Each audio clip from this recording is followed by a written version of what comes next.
On this week's episode of Challenge Cars Does YouTube, we explore the effects of hot manifold, oil leak, and a brand new fire extinguisher. When R53s go bad, when fire extinguishers save businesses, we explore the dangers of cars. We bought the two worst R53s on the market and hell, I found out how bad they were. This is the remnants of the silver one you saw in the video previously. Let me tell you a story.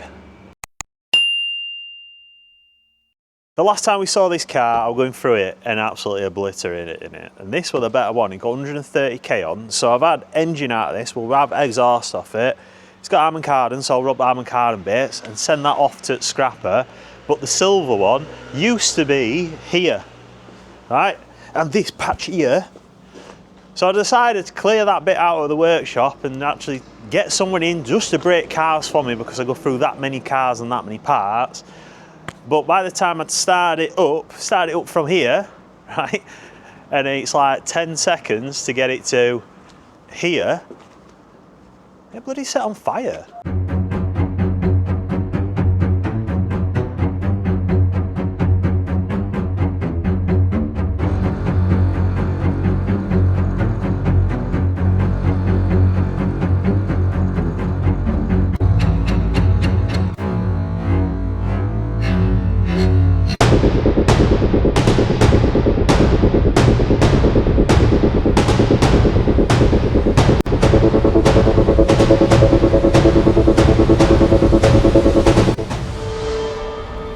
So what had happened is, there was a massive oil leak coming out back at rocker cover, which to be fair, we'd not noticed, but it's been sat there for a good few weeks now. Spat a load of oil out at rocker cover, onto heat shield, onto manifold, and just went boom, straight up. Desperately trying to get out of it, because I've already robbed the door card, so the inside handle's just right there, where am I going, trying to get out of it. Just before that, like, there's a lot of steam coming out of this. Look, it's burning off a lot of water because it's been sat collecting. I'm like, nah, that's not water. So I jump out of the car, like, fire, pop bonnet, whoosh, run over to get a fire extinguisher, and things are getting real. So, luckily got that out pretty quick. But we bought that car off of someone private, right? And he bought that car on the belief that he could run it as a daily and fix it because he's picked it up from a driveway dealer. And there's loads of people selling R53s at the minute, right now, on Facebook, and they're all driveway dealers. And it's illegal. They're breaking cars on the drive as well, and they've got the correct licenses, and that, again, is illegal because they have to have processes for disposing of oil, aircon gas, coolant. All has to be registered. Not one of these people you've seen on Facebook at the moment are legal, and I'm going to annoy a few people and I'm going to ruffle a few feathers because I did it with one video before and I had a guy literally pulling a Liam Neeson trying to track me down. What I do have are a very particular set of skills. Yeah, Mr. Newton, and I will name you. You know.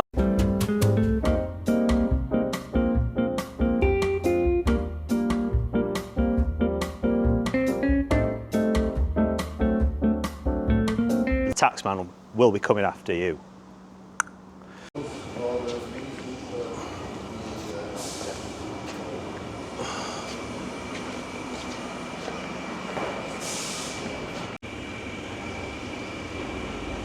Bye. So that one's gone to the scrapper.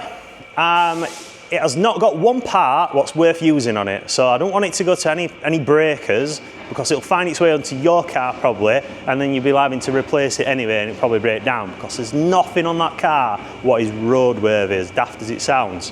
So it's gone to be killed. It'll be a cube like this big, and then it'll probably sit in a scrappers for God knows how long, apparently getting recycled, but we know it's never going to get recycled. So that absolute weapon, what's been taken away, was bought by the previous owner for £2,500, I believe, from a driveway dealer in Huddersfield, what pretended he wasn't a dealer because he just does it as a hobby and he's doing it for a pastime. To the amount of driveway dealers I'm having to deal with the aftermath of. So just last week, we had some security bollards put up at our drive at home. And Lauren was speaking to him, and the guy goes, "Oh, I sell cars on, like, as a hobby." I'm like, "What do you mean? Bollard, you're doing bollards and you're selling cars as a hobby. So what does that actually mean?" And then he went, "Yeah, I do 8 to 10 cars a month off my driveway." So Lauren asked him, "Well, what do you do with them?" "Oh, I just buy them from BCA and I clean them and I sell them on Facebook." So this annoyed me like crazy, because obviously we go through a lot of prepping here, and I've mentioned it before that I could just buy them from BCA, flog them and sting everyone with cars and be like every other R53 dealer at the minute, because some people are buying them to break them, but they're also selling them as well. And every brand at the moment has someone what's buying a car from BCA, and just look on Facebook and Auto Trader. They're not private sales. They're selling 3 and 4 cars a month. Just look at the history, what they do at selling. And when you go to them, ask them. Because when they say it's sold as seen and it's a private sale, it is not. It's not. In anything, they're doing you a favour, even if they ignore you, because you're coming from personally in their houses at liability at that stage. So good luck in small claims court. It doesn't take much money to get there. That's why people buy off limited companies and dealers. Anyway, I digress. So he's telling me he's doing 8 to 10 cars. I've noticed my neighbour down the road is probably selling 4 or 5 cars a month as well from BCA. And then I get another neighbour what bought an Astra from a dealer down the road in Dewsbury, which is like WF12, WF13 postcode. They're warning postcodes, along with anything BD in this area. Sorry, Bradford, but I don't care. Anything like that, you never buy a car from, and it's the rule of thumb. But unfortunately for this woman, she just passed a test, and she's been introduced to that guy, dealer, I don't know what he is, by her driving instructor, and he stuck her with an Astra. She paid £2,700 for it, and I got the car on the ramp because she says it's not driving right, and it had semi-slick race tyres on the front, the turbo had gone, the manifold had gone, and the disc and pads were illegal, the brake pipes were all corroded, but it just had a clean test. And then it got me thinking, how many people get stung by this? And we had a chat between us, and I've chatted to a lot of people, that everybody is getting stung by driveway dealers because no one's prepping the cars. BCA, dodgy MOT, Facebook Marketplace, that's the route. And it's making the job really, really hard for everyone. That's why, I'll be honest with you, we've got a garage as well, and it makes very good money at the moment from people getting stung by driveway dealers. So she's taking that driveway dealer to court. Her problem with that is it's going to take 12 months. And then she goes and buys a Golf. And this Golf's £1,000, and she's bought it from a partner's mum's best friend's son. He's a mechanic. He's a mechanic, he's got a garage. So she's got this car a day, and she's like, something's not right. So she asked Lauren to come round and get it booked in garage for a health check again. And then we go, have you HPI'd this car? She's like, no. So we're doing the HPI for her. So we get it just down the road, didn't even make it to the garage. The clutch is completely gone. The car's actually smashed up to bits and it doesn't drive straight. So we HPI car, and it's a cat and write-off from like 2 years ago, but it's bounced between 6 owners in 2 years. So obviously it's gone through BCA, next person's got it, realised it's a ringer, sent it back through BCA, flogged it on Facebook, vice versa. So she's been stung on 2 cars at the minute, 2 of them. And now it's getting quite expensive. So she's already out £2,700 on the other one, plus a vehicle health check to realise that it is absolutely a nail. And now she's done another £1,000 on this one. And we tell her, look, your car's a write-off. Go get your money back for that car. Somehow, go get it back. Because she's got like family connections, she might have a chance. Anyway, kicking and screaming down the phone. Don't want to take the car back. They give her a really bad time on it. So she gets back £850 of the £1,000, which should have been the £1,000, but they've done it for £150 for coming to deliver it and coming to collect it. It's £1,000. If you've not already spent the £2,700 before, the £150 you just let go. But at this stage, it's getting super expensive. Luckily at the time, we've got a cheaper car in, what I know is a very good car, and the previous owner looked after it really well, and it's got really good receipts, and it's come with a warranty. And she's loving that car because I see it leave every day, and she must have done easy 500 miles on that thing by now. But she's loving that car. But she's also out £150 on one car, £2,700 on the other, plus a couple of vehicle health checks and an HPI check, cost the Golf were a write-off. And then we get another call from a gent saying, oh, I bought my car 8 weeks ago and my engine's knocking. Can I get it recovered to you? So I'm like, yeah, let's get it in, let's do an health check on it and see if it is actually knocking or it's some pulley catching or something. So we get it in, get it on ramp. Tony gets it on ramp and the first thing he goes is, the guy that sold this should be locked up. So I took me underneath it. The brake pipes are leaking. The rear discs have literally got chunks out of it. The engine is knocking from bottom end. There's a catastrophic oil leak and about 50 more different bushes were absolutely destroyed. He bought it off Facebook from a Facebook dealer. What he didn't realise we're a dealer at the time until he got stung by the car. So when we are buying R53s at the minute, we are buying a lot of them privately because they don't go through auctions. They're not going through dealers anymore. They're too old. So we're always looking for history and previous owners being correct and a certain type of R53 when we're buying them and a certain type of any brand when we're buying it. There's a lot of cars that I stay away from. And a lot of cars what we get offered, what I've been through garages what are supposedly specialists, and then I see the bills, and I've seen everyone's bill at this point. We had a gent ring us up to buy his car the other day, what paid £3,090 for a timing chain, a supercharger service, and a couple of other things. I'll put this bill up here because it's absolutely astronomical from a garage what isn't even VAT registered. And I thought, hold on, I'm VAT registered and I'd be 30 to 40% cheaper than this bill on all of these. And I looked through everything, right? Even down to a supercharger servicing and timing chains and the stuff what we've done. I thought we were a good price, like competitive, but we are super cheap on a lot of stuff. So it's making me rethink a lot of pricing.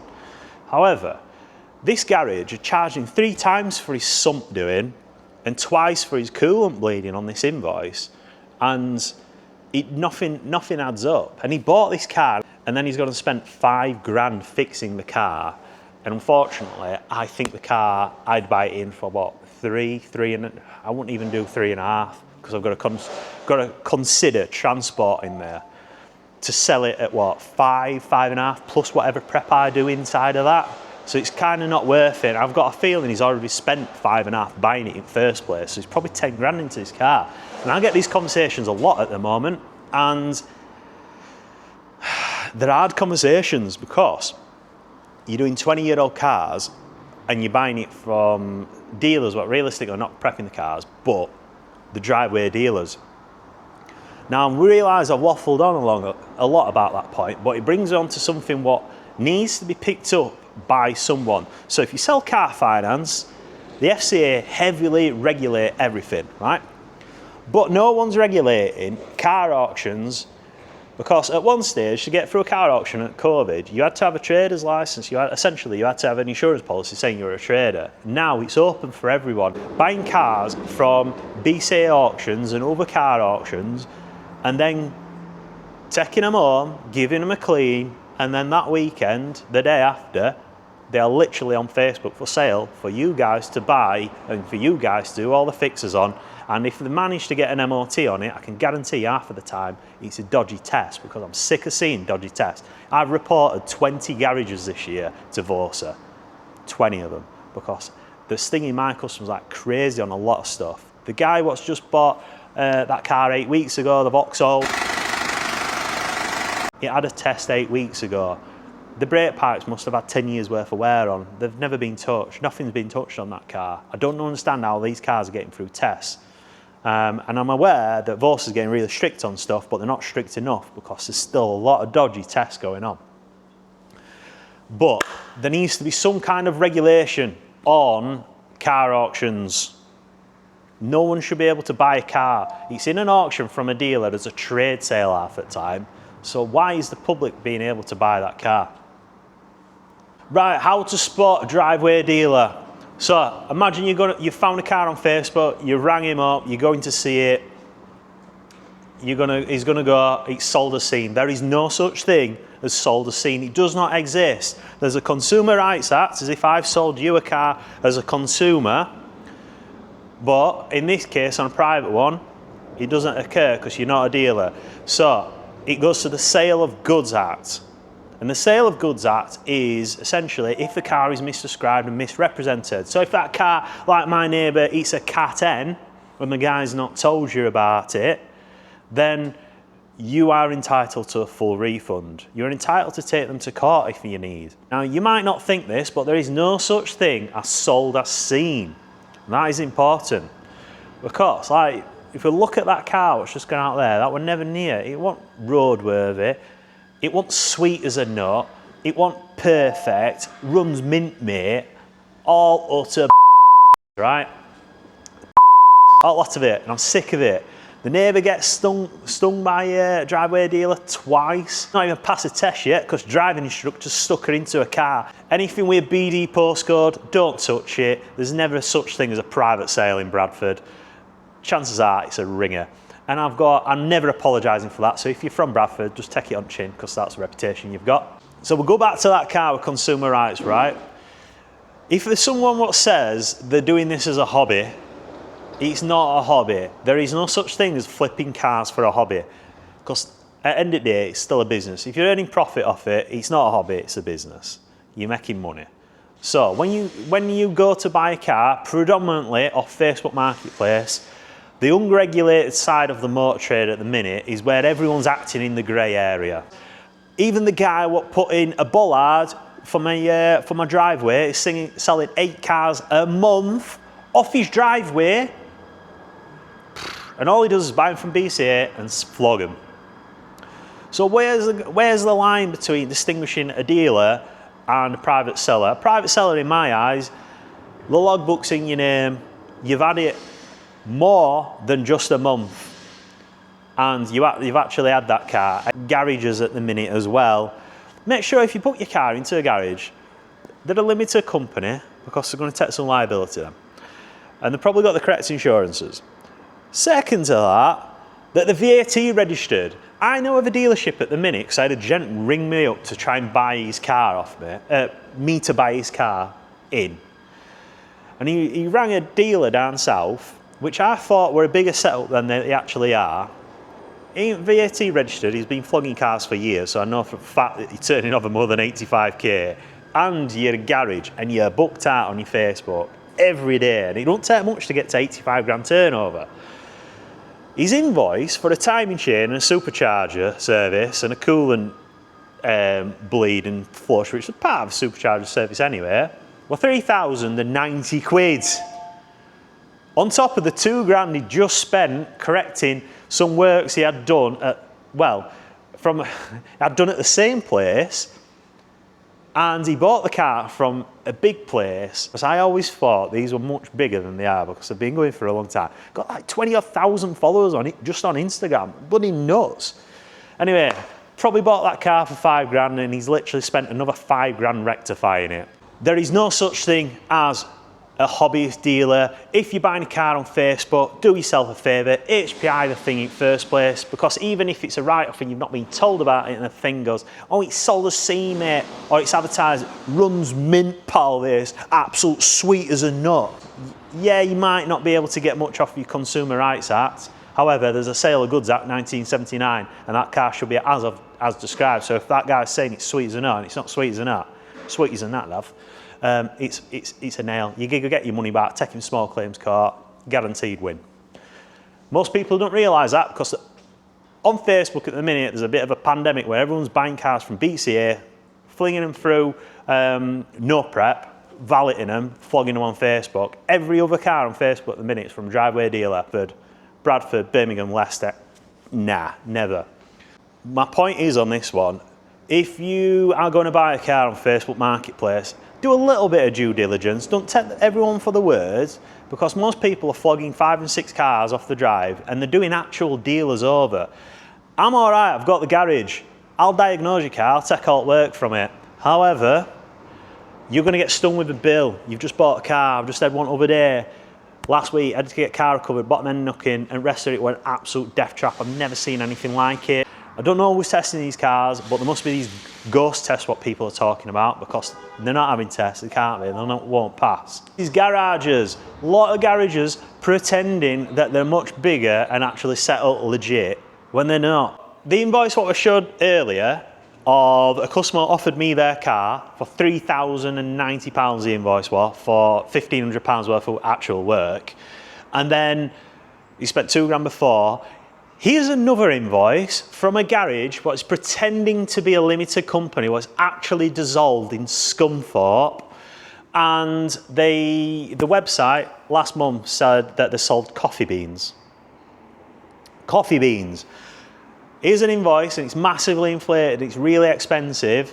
They're collecting VAT and pretending that the VAT registered when they're not. And the company literally doesn't exist. It actually exists on eBay selling car parts under a different business name. And the problem is with this, there's a lot of places unregulated. The world is that busy at the moment, no one can regulate this, and the police are not going to do a thing about it because they're too scared of people talking about other people on internet. However, try not to get stung. Do your research on stuff. This is not a case of you must buy a car from us. Go buy one from a dealership. What's probably been going on for a while. This is any car as well. Do your research. If they look big enough, then chances are they're legit. If they're selling coffee beans on the website, then you don't want them to do your timing chain, do you? So the reason why I'm mentioning all this is because at the end of this month, we are going to small claims court. And we are about to out probably a garage, and he don't realise that we're going to do this, but a customer supplies some documents saying he's had his car diagnosed. Essentially, his son's got bored of the car and he's trying to get out of it. He offered us to buy it and I said, no, I don't want it back, because simply I had too much stock at the time. However, he doesn't like getting told no. And if it's to do with his kids, and he really don't like getting told no, so he's thrown all his teddies out pram and kicked and screamed and trying to make our lives awkward. But however, he's gone and doctored a document pretending he's coming from a garage, and he's even got the registration wrong, and it's been signed off by a director what doesn't even exist for a company what's been dissolved for 5 years, what actually is under a different company, and they do nothing to do with car repairs. The website actually sells coffee beans. Come on. I love it. I love it. So do me a favour, if you're going to try and con someone, at least make it believable. So, if you're not subscribed, this story is a very, very good one, and it applies to everyone. If you're a consumer, you're a dealer, or you're just generally a nosy git, you're going to enjoy it. So please subscribe.